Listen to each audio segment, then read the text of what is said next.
حضور علیہ السلام کی دوسری صاحبزادی کا نام کیا ہے؟ سیدہ رقیہ. کس سے نکاح ہوا؟ سارے بولو ذرا.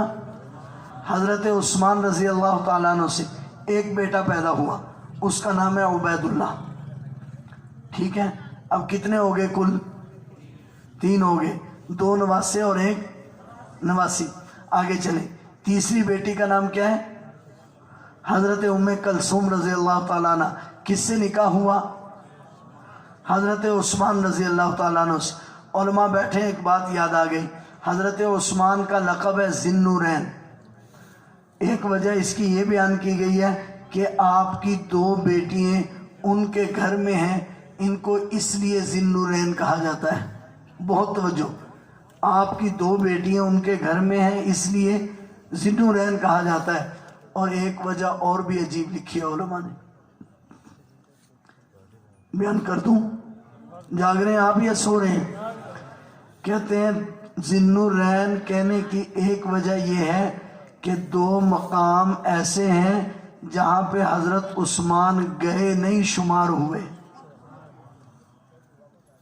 حضرت عثمان گئے نہیں، جی گئے نہیں پر شمار ہوئے. جنگ بدر میں حضرت عثمان غنی رضی اللہ تعالیٰ عنہ جانے لگے تو آپ کی صاحبزادی بیمار تھی. حضور علیہ السلام نے فرمایا عثمان تم جنگ میں نہ جاؤ، اللہ تمہیں بدر کے شرکاء کے برابر ثواب عطا فرمائیں گے. تو حضرت عثمان گئے نہیں مگر شمار کیے گئے.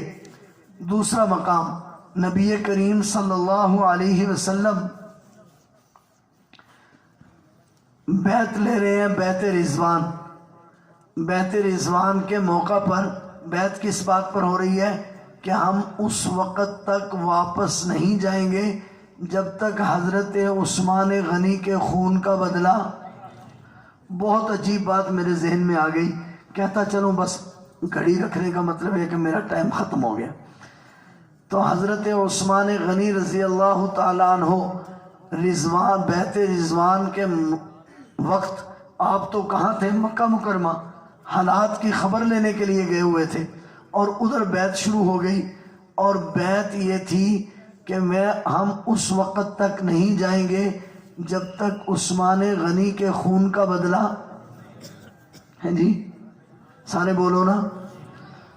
نبی پاک صلی اللہ علیہ وسلم نے جب وہ اعزاز دیکھا جو بیعت کے موقع پر مل رہا تھا کہ اللہ ان سب سے راضی ہو رہا تھا، تو حضور علیہ السلام نے اپنا ایک ہاتھ دوسرے ہاتھ پر رکھا اور کہا کہ یہ کس کا ہاتھ ہے، تاکہ کل کوئی جب کہا جائے کہ اللہ تبارک و تعالیٰ درخت کے نیچے بیعت کرنے والوں سے سب سے راضی تھا تو کوئی آدمی عثمان کو جدا نہ کر دے کہ عثمان تو موجود نہیں تھا.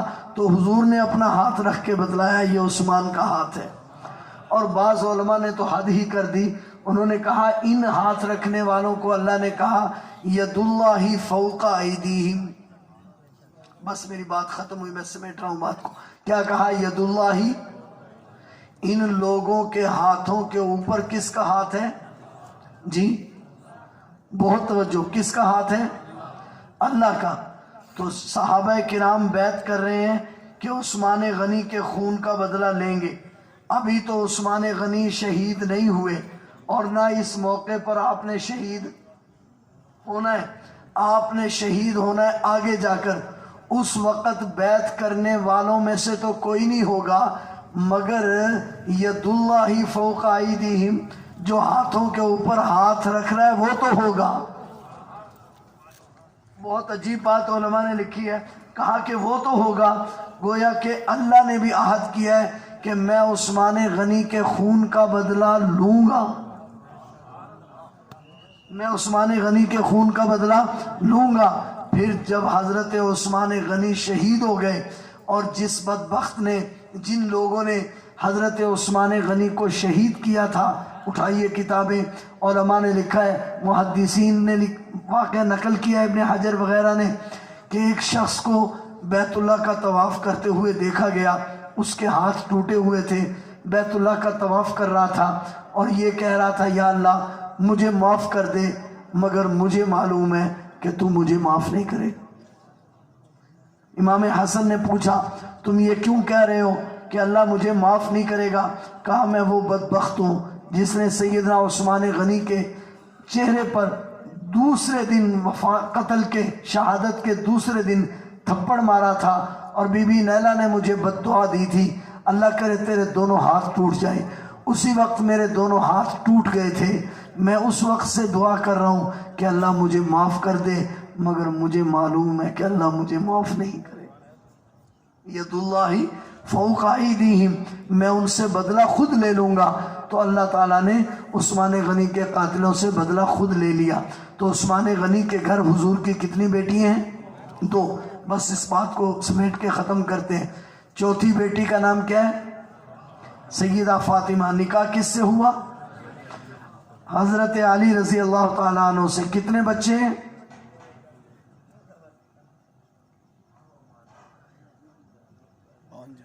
5۔ کتنے بچے ہیں؟ 5۔ حضرت حسن، حضرت حسین، حضرت محسن، حضرت رقیہ اور حضرت زینب اور حضرت ام کلثوم۔ تو 5 یہ ہو گئے اور 3 وہ ہو گئے، کل کتنے ہو گئے؟ 8۔ اللہ تبارک و تعالی ہم سب کو سمجھ نصیب